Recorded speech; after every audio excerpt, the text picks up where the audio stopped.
manfaat nantinya ya. Dan kita langsung saja ke materi. Hari ini yang akan kita bahas adalah mengenai skill ya, khususnya untuk penunjang karir. Nah, kalau kita bicara skill untuk menunjang karir tentu akan banyak sekali ya. Ada banyak banget skill yang dibutuhkan untuk berkarir, dan setiap pekerjaan tentu pasti punya set skillnya masing-masing yang dibutuhkan. Tapi kita akan bahas di sini apa sih at least yang secara umum teman-teman perlu kuasai ya, atau teman-teman perlu ketahui, karena kita mengambil dari hasil studi ya, Menkominfo di tahun 2020 tentang apa sih kecakapan digital di masa depan ya kan, dan berfokus pada 3 hal sebetulnya.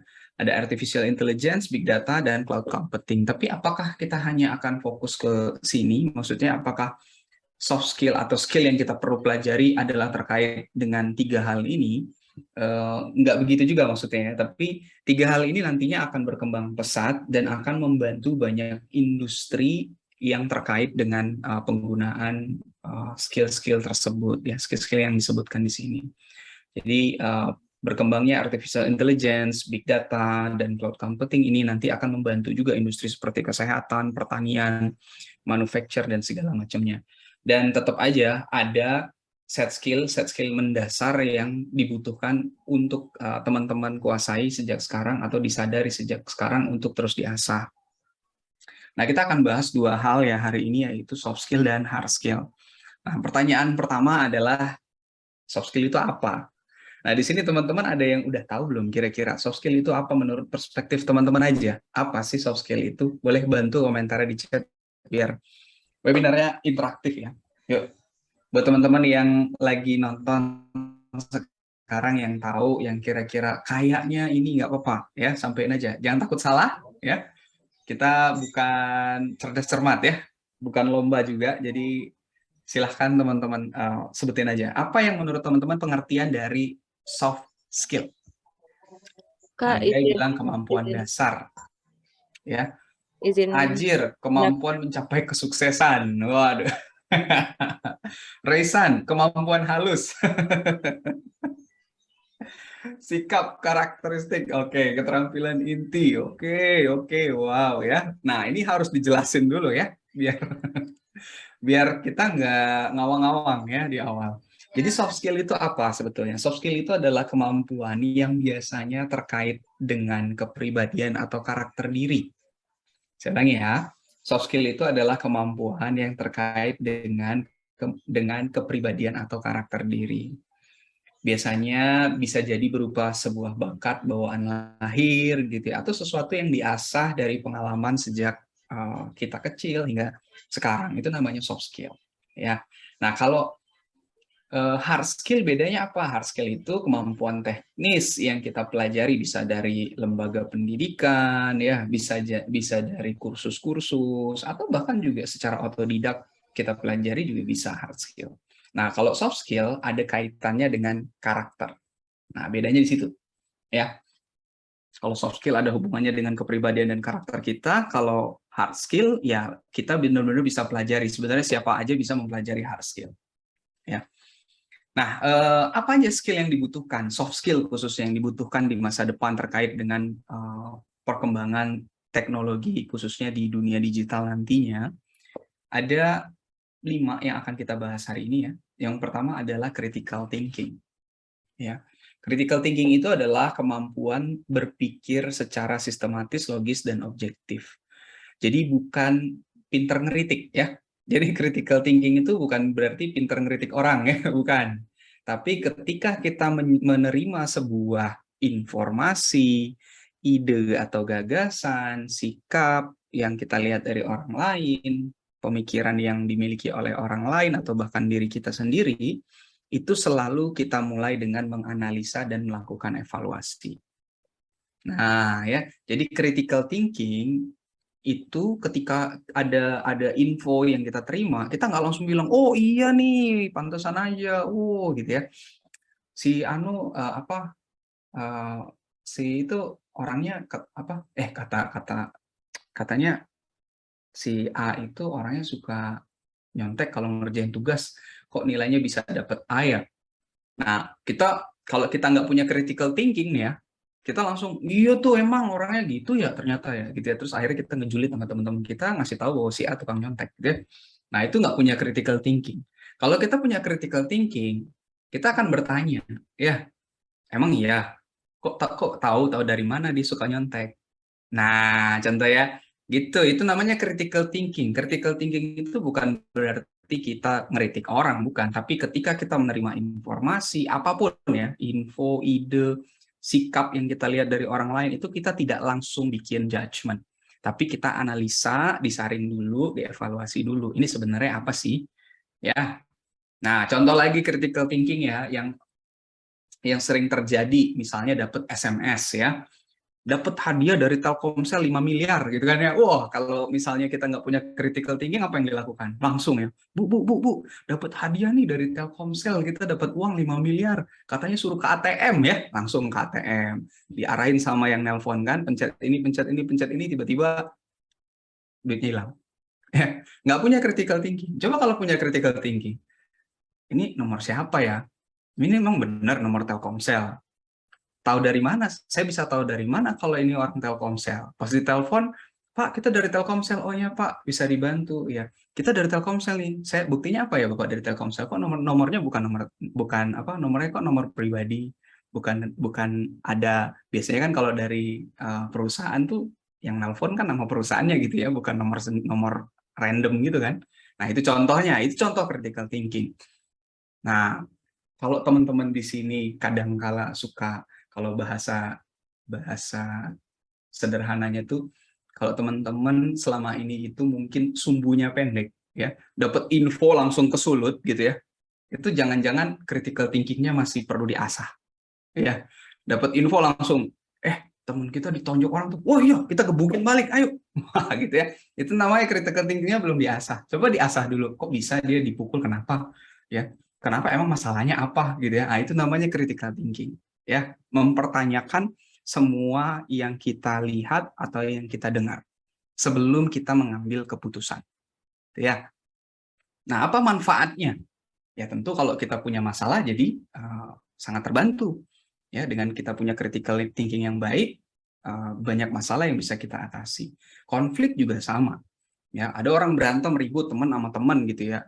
Ya kalau kita misalnya deket sama si A, biasanya kalau kita nggak pakai critical thinking, kita langsung bela si A kan ya. Nah, ini kamu sih gitu-gitu ya. Padahal kita, kalau misalnya kita punya critical thinking, masalahnya apa sih?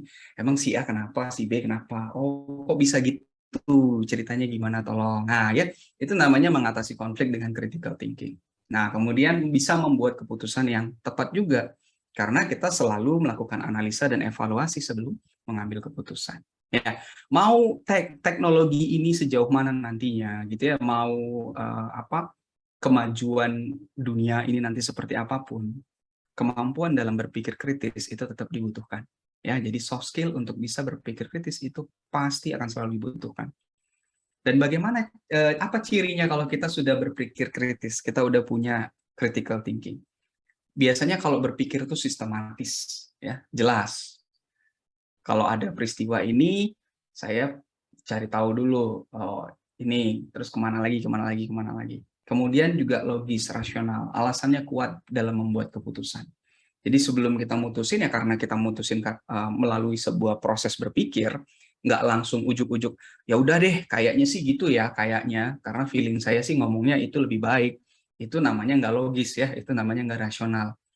Nah, sementara kalau orang yang sudah punya kemampuan critical thinking, biasanya mereka akan lebih logis. Alasannya jelas. Kenapa saya milih ini? Karena ini. Kenapa kamu kuliahnya di jurusan itu? Iya Pak, karena pada waktu itu pertama saya memang SMK-nya jurusannya sama. Kenapa saya suka SMK jurusan itu? Karena memang saya suka bongkar-bongkar mesin.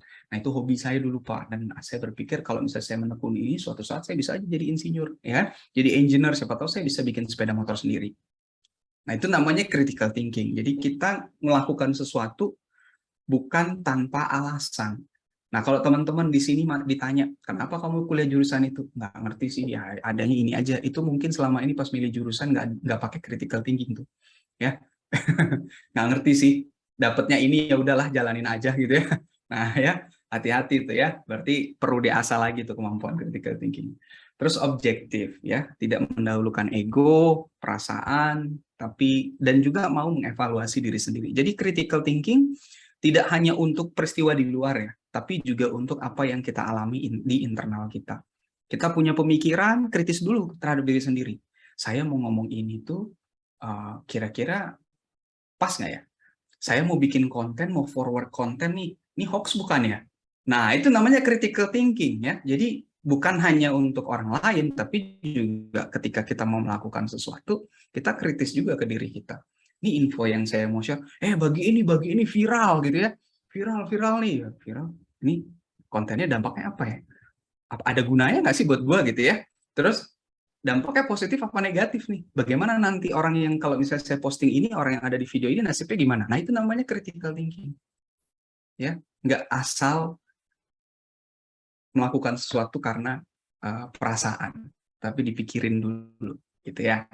Nah, bagaimana caranya buat teman-teman bisa melatih kemampuan berpikir kritis?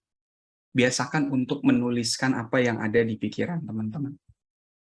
Jadi kalau misalnya kalian galau nih ya, lagi bingung nih ya kan, aduh saya ini nggak ngerti sih, saya ini pengennya apa ya? Tulis dulu semua. Apa sih yang saya pikirkan sekarang, tulis semua. Ya. Kemudian belajar untuk membuat pertanyaan. Oke, dari semua yang saya tulis ini penting nggak sih? Ini penting nggak sih? Ini perlu nggak sih? Ya, itu namanya membuat pertanyaan. Ya, membuat pertanyaan-pertanyaan terkait apa yang kita pikirkan. Kemudian kumpulkan informasi. Kalau kita udah nentuin, dari 10 hal yang kita lagi pikirin, ternyata ada 2 hal yang menurut kita penting, kita kumpulin informasi terkait itu. Apa aja yang saya perluin ya? Kalau saya mau ngerjain kerjaan ini, saya butuh apa aja nih? Kumpulin datanya. Lalu dicek, ditelaah, ya mana yang kira-kira akan berguna buat penyelesaian tugas atau buat mengambil keputusan. Nah, jangan lupa udah ada infonya, juga pertimbangkan dampaknya. Kalau saya ambil pilihan ini, kira-kira nanti gimana? Kalau saya ambil pilihan itu, nanti kira-kira gimana? Ya, mau nembak cewek pakai critical thinking. Sekarang saya masih semester 5, belum punya kerjaan, ya kan? Lulus masih berapa tahun lagi? Ya, make sense nggak sih kalau saya merit sekarang? Contoh gitu ya. Nah, itu namanya apa yang terjadi kalau saya merit hari ini? Misal, itu namanya mempertimbangkan dampak. Bagaimana setahun kemudian? Mungkin setahun pertama happy kali ya, namanya juga pengantin baru ya kan, walaupun nikah sambil kuliah ya nggak sih? Tapi gimana 5 tahun lagi? Gimana 10 tahun lagi? Nah, itu namanya critical thinking, berpikir tentang dampak. Ya. Lalu coba lihat sudut pandang lain. Oh, oke. Gimana kalau misalnya saya melakukan hal yang beda? Kalau gini dulu gimana? Kalau gitu dulu gimana? Nah, itu namanya berpikir kritis. Gimana cara melatihnya? Ya, mulailah dari hal-hal sepele aja yang teman-teman selalu lakukan setiap hari. Contoh kayak mau ngomong, pikir dulu. Mau posting sesuatu, coba pikir dulu. Ya, mau misalnya kayak ngomong sama dosen, ya, coba berlatih apa yang mau disampaikan, ya, berpikir kritis, gitu ya. Kedua, soft skill kedua yang penting juga di masa depan ya, yang akan selalu digunakan juga tentu adalah kreativitas, karena perkembangan dunia ini nggak mungkin lepas dari kreativitas ya. Apapun yang kita punya sekarang, apapun yang kita rasain sekarang itu buah dari kreativitas kan, dan akan selalu ada setiap saat. Nah, kreativitas itu kemampuan untuk menciptakan sesuatu yang baru, entah itu benar-benar baru, atau kita memodifikasi sesuatu yang ada, dijadiin satu hal yang baru. Ya. Contohnya seperti di gambar tuh, kalau kalian mau lihat kreativitas ya, botol bekas jadi pot bunga, gitu ya, botol bekas jadi tempat pensil, ya kan, plastik jadi tas, kan banyak kayak sekarang yang kayak gitu-gitu ya. Nah, itu namanya kreativitas. Ya, mengubah sesuatu yang sesuatu dari sesuatu yang lama jadi sesuatu yang kelihatan baru, itu juga kreativitas. Nggak selalu menciptakan sesuatu yang selama ini nggak ada, nggak selalu itu ya. Tapi yang ada dimodifikasi jadi lebih baik lagi atau fungsinya jadi lebih bermanfaat, itu juga namanya kreativitas. Ya. Nah, apa manfaatnya ya? Tentu saja ya, mengubah masalah jadi peluang. Contoh kayak tadi gitu ya, masalah sampah plastik bisa jadi peluang, bikin tas, bikin pernak-pernik, bikin apa yang bisa dijual kembali gitu kan. Terus meningkatkan produktivitas, tentu saja ya. Kalau kita kreatif akan semakin produktif. ada banyak hal di sekeliling kita yang sebenarnya bisa kita lakukan dan bisa kita buat jadi sesuatu yang lebih bermanfaat. Terus punya banyak cara untuk memecahkan masalah. Tentu saja orang kreatif idenya banyak ya. Terus pasti punya banyak solusi untuk satu masalah ya. Masalahnya satu, tapi dia bisa kamu bisa lakuin ini atau itu gitu ya. Sama lah seperti dokter contohnya ya. Kita sakit kepala, kan pilihan obatnya banyak ya. Kamu bisa minum ini, bisa minum itu karena kandungannya beda-beda tuh bisa aja kan. Itu contoh ya. Ciri kalau kita kreatif apa? Kalian menyukai hal-hal yang baru ya atau menyukai tantangan, challenge. Terus senang berimajinasi ya, yang positif ya, tapi ya ingat garis bawah itu, imajinasinya positif. Terus mudah beradaptasi ya. Karena orang kreatif kan biasa memanfaatkan sesuatu ya. Jadi lihat apa bisa jadi sesuatu. Jadi dia gampang adaptasi. Terus memiliki kepekaan yang tinggi. Ya, karena apapun yang ada di sekitar dia bisa dia manfaatkan untuk jadi sesuatu yang lebih baik. Maka dia punya kepekaan ya. Nah, bagaimana supaya kita jadi orang yang kreatif? Coba mulai dari sekarang teman-teman perhatiin hal-hal kecil yang ada di sekitar, lalu coba jadiin itu sesuatu yang jauh lebih bermanfaat lagi apa? Ya, lihat misalnya lihat tadi botol bekas jadiin apa ya gitu ya. Nah, sepele aja dulu, hal-hal sepele. Lihat hal-hal yang ada di sekitar, coba ubah jadi lebih yang lebih bermanfaat. Ya, berimajinasi untuk mengatasi masalah yang sederhana, naik lagi levelnya ya. Kalau udah belajar untuk memanfaatkan hal-hal yang ada di sekeliling, coba naikin lagi levelnya. Di RT ini ya kan dekat rumah ini atau di kampus saya punya masalah apa sih sebenarnya mahasiswa ini gitu ya. Nah, itu namanya berimajinasi.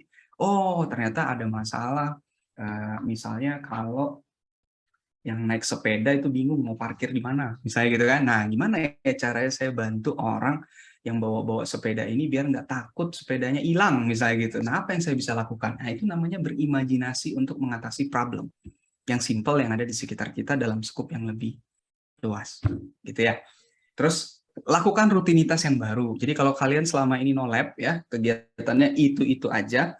Nah, kalian kreativitasnya pasti tumpul ya. Jadi kalau kalian mau kreativitasnya lebih terasa, coba yang belum pernah kalian lakukan selama ini coba lakuin gitu. Ya, yang positif ingat ya, tetap yang positif. Sesuatu yang kalian ngerasa kayaknya tuh saya pengen banget ngelakuin itu tapi kok selama ini saya nggak pernah lakukan. Coba. Saya tuh dari dulu pengen banget pergi ke sana tapi kok saya nggak pergi-pergi. Pergi. Ya, boleh lakukan sesuatu yang baru yang tidak pernah kalian lakukan sebelumnya. Terus tambah wawasan, perbanyak bacaan. Selama ini bacanya webtoon aja, coba tambahin ya.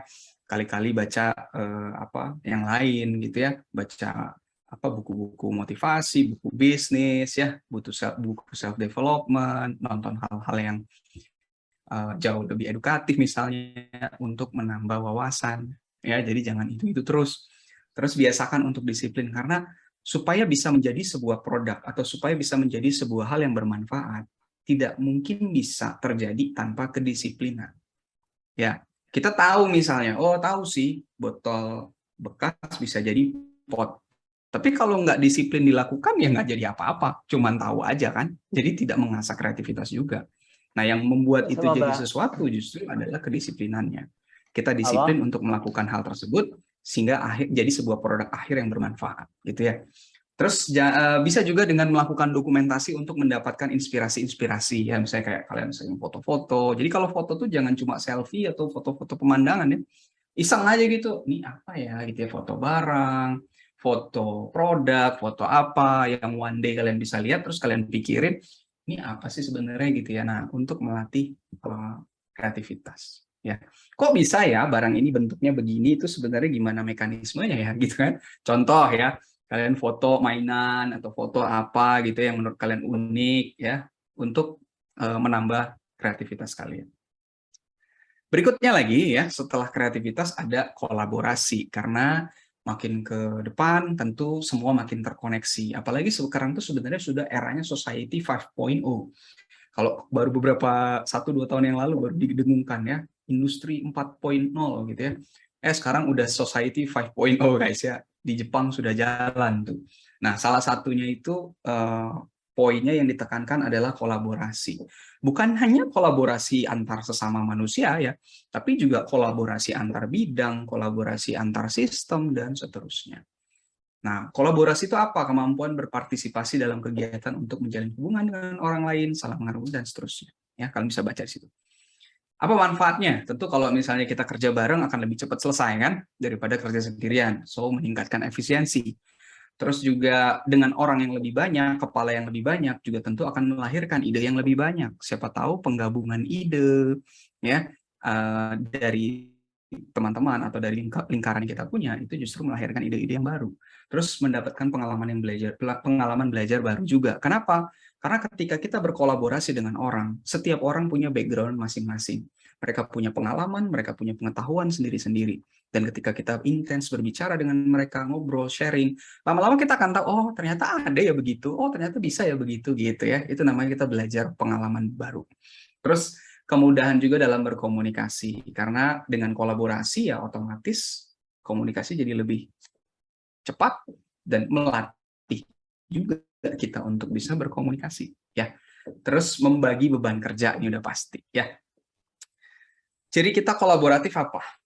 Kita punya rasa empati, ya, empati dengan sesama gitu ya. Terus kita juga terbuka, mau membuka diri. Kalau kalian tipikal orang yang gampang kerja sama, kalian biasanya open sama orang, ya.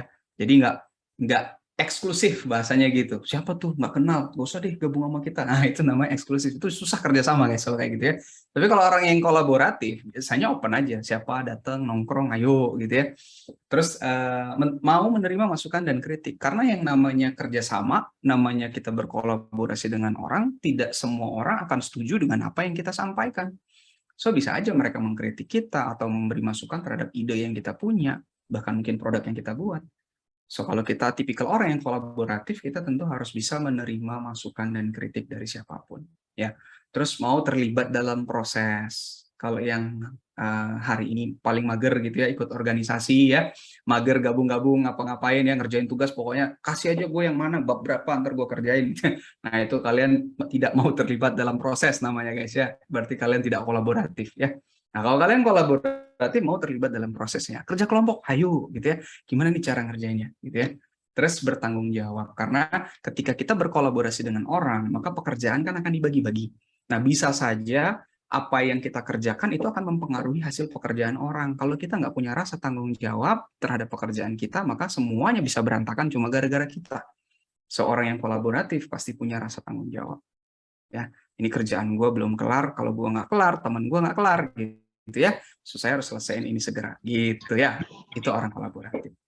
Terus caranya supaya kita jadi orang yang kolaboratif gimana? Kita terbiasa untuk mendengarkan secara aktif. Ya, dengerin kalau orang bicara, kalau teman-teman kita nggak nyampein pendapat, dengarkan. Terus berani tapi di satu sisi juga untuk mengungkapkan gagasan, ya. Karena kalau diem-diem aja kalau kita lagi di kelompok, orang diem-diem aja kan bingung ya. Tiba-tiba nggak setuju aja. Tapi nggak pernah, kenapa nggak setuju? Ya nggak setuju aja deh pokoknya. Ya gitu deh, pokoknya gue nggak bisa ngomong gitu ya. Susah ya. Kalau orangnya kolaboratif ya, kalau kalian mau belajar untuk kolaboratif ya belajar untuk bicara. Ya, kalau kalian nggak suka kenapa? Kalau menurut kalian ini nggak akan bisa berhasil, kenapa nggak bisa berhasil? Pemikiran kalian gimana? Gitu ya, itu namanya kolaboratif. Terus menjaga komunikasi dengan orang sekitar, ya, dengan teman, ya, dengan rekan satu kelompok dan seterusnya. Kerjakan hal baru bersama orang lain. Ya, kalau selama ini kalian suka ngerjain sesuatu sendiri-sendiri, coba ajak siapa 1, 2, 3 orang gitu teman kalian untuk ngerjain sesuatu bareng-bareng ya. Terus menerima kritik dan masukan yang tadi ya, belajar untuk menerima kritik. Oke. Nah, kemudian ada lagi yang namanya komunikasi, teman-teman ya. Soft skill yang penting juga dari zaman dulu sampai nanti itu pasti dibutuhin. Dan ada 7 tipe komunikasi itu sebenarnya. Ada berbicara, ada penggunaan bahasa tubuh atau nonverbal ya, terus menulis, mendengarkan, presentasi ya. Presentasi kita menyampaikan informasi. Contoh seperti yang saya sampaikan ini sekarang nih presentasi. Ya, terus ada networking. Networking itu membangun jaringan ya, ngobrol dengan tujuan untuk membangun apa ya, kerjasama kayak gitu ya. Terus kalau yang ketujuh negosiasi. Kalau negosiasi biasanya terkait penjualan ya. Dan ini bentuk-bentuk komunikasi. Nah, apa manfaatnya kalau kita misalnya punya soft skill komunikasi yang baik? Ya tentu tim bekerja dengan lebih solid ya, karena kita kalau setiap tim itu orangnya bisa berkomunikasi dengan baik, punya soft skill komunikasi, maka ya jadi kompak ya, karena tidak ada yang istilahnya sulit untuk menceritakan apa yang dia pikirkan ya. Jadi cerita kasih tahu gitu ya. Punya pendapat ya, bisa ngasih ide dan seterusnya. Terus mudah mengatasi konflik juga ya. Yang paling ribet itu kan kalau misalnya ditanya kenapa terus jawabnya nggak apa-apa kan. Ya nggak sih? Ya nggak? Kamu kenapa sih? Nggak apa-apa. Kenapa serius? Nggak ada apa-apa. Itu kan, itu namanya tidak bisa berkomunikasi guys ya. Jadi kalau berkomunikasi kan konflik cepat selesai ya. Terus pengambilan keputusan lebih cepat ya. Kalau kita udah tahu, kamu kenapa sih? Ya saya nggak enak sih sebenarnya, menurut saya idenya nggak bagus. Nah akhirnya kita, oke, kalau menurut kamu gimana? Oh yang masuk akal juga sih. Ya udah kita rubah. Nah itu namanya pengambilan keputusan jadi lebih cepat gara-gara kita mau mengkomunikasikan apa yang kita pikirkan atau kita rasakan. Kemudian tujuan dan target juga mudah direalisasikan, menjalin hubungan yang baik dengan tim, atasan, atau klien, dan mampu juga membangun networking dengan baik. Nah, cirinya kalau teman-teman termasuk orang yang komunikatif itu gimana? Mau dengerin orang, satu. Ya, terus yang kedua, memiliki keluasan verbal, karena biasanya komunikasi itu tetap terkait dengan kemampuan kosakata. Ya, walaupun menulis, iya, ya, walaupun kita jago komunikasinya dalam tulisan, ya kan, tetap aja orang yang bisa nulis itu kosakatanya luas, ya. Terus penyampaian pesannya jelas, berani mengungkapkan pendapat, ya. Terus ramah juga, karena orang yang susah, orang yang komunikatif tapi nggak ramah gitu ya, jarang biasanya guys, bukan jarang, nggak ada kayaknya ya. Karena orang yang tidak ramah itu akan dicap susah berkomunikasi kan. Gimana mau berkomunikasi dengan baik kalau nggak ramah ya kan? Permisi Pak, mau tanya, ini kalau mau ke toilet kemana? Sana gitu ya. Nggak ada ramah-ramahnya, itu berarti tidak komunikatif guys ya. Kalau orang yang komunikatif, oh Mbak nanti belok kiri, di sana nanti Mbak ketemu lift. Nah setelah lift tuh belok kanan. Nah itu kalau yang cewek belok kiri, yang cowok belok kanan. Nah itu namanya komunikatif ya. Enak kan, ramah sama orang ya, menghargai orang lain. Terus bagaimana supaya kita mampu meningkatkan kemampuan komunikasi kita? Pertama, biasakan untuk berbicara dengan orang lain menggunakan kontak mata. Ya, terus memperhatikan artikulasi setiap kali kita bicara, itu perhatikan bagaimana pengucapannya, pelafalannya dan seterusnya. Terus mendengarkan juga. Jadi kalau ketika orang bicara, kita dengarkan baik-baik. Karena hati-hati kadangkala kita itu ngobrol sama orang bukan buat dengerin, tapi buat ngejawab. Ya, teman kita belum selesai ngomong kita udah mau jawab gitu, padahal dia belum kelar gitu ceritanya, belum tentu sesuai dengan apa yang kita sampaikan juga gitu. Jadi salah satu cara untuk bisa meningkatkan kemampuan komunikasi adalah mau mendengarkan ketika orang bercerita, bertanya, mendengarkan sampai tuntas. Kemudian belajar untuk mengkombinasikan ya verbal dan non-verbal, terus memahami teman bicara kita. Jadi siapapun, dengan siapapun kita bicara ya kita harus tahu bagaimana situasinya mereka, ya, situasinya mereka itu seperti apa. Mungkin latar belakang pendidikannya, bisa juga mungkin dari latar belakang keluarganya, bisa juga dengan apa yang sedang terjadi sama dia, ya kan? Kalau kita memahami orang yang kita ajak bicara, kita akan bisa memilih topik dengan lebih sesuai gitu ya. Contoh, misalnya ketemu teman orang tuanya baru meninggal, ya, terus kita sebagai teman yang tidak memahami teman kita ya, yuk kita main yuk hari ini yuk, lu nggak sibuk kan? Ya udahlah, supaya lu nggak stres ya kan, kita pergi aja, kita jalan ke mana gitu ya. Ya mungkin di satu sisi ya itu bisa dilakukan, tapi kita kan belum tahu nih teman kita ini tipikal yang seperti apa. Apakah tipikal orang yang kalau misalnya dia lagi sedih dia butuh waktu untuk healing dulu sendiri, atau memang dia tipikal orang yang kalau misalnya dia lagi sedih dia memang lebih enak kalau diajak temannya untuk pergi keluar. Nah, dengan memahami kita jadi tahu apa yang perlu kita lakukan kan. Jadi nggak semua tabrak aja gitu. Nah, itu ya. Memperhatikan kualitas suara dan nada bicara juga penting kalau kita mau jadi komunikator yang handal. Terus melatih kelengkapan dan kejelasan pesan, ya, supaya orang ngerti apa yang kita sampaikan ya. Jadi jangan sepotong-sepotong atau orang nggak ngerti apa yang kita sampaikan gitu ya. Jadi bahasanya entah terlalu tinggi atau bahasanya terlalu rendah gitu ya, sehingga orang nggak ngerti ya. Nah, kemudian hard skill ya. Tadi udah kita ngomongin soft skill, sekarang kita ngomongin hard skill. Kemampuan yang terkait dengan teknis, ya.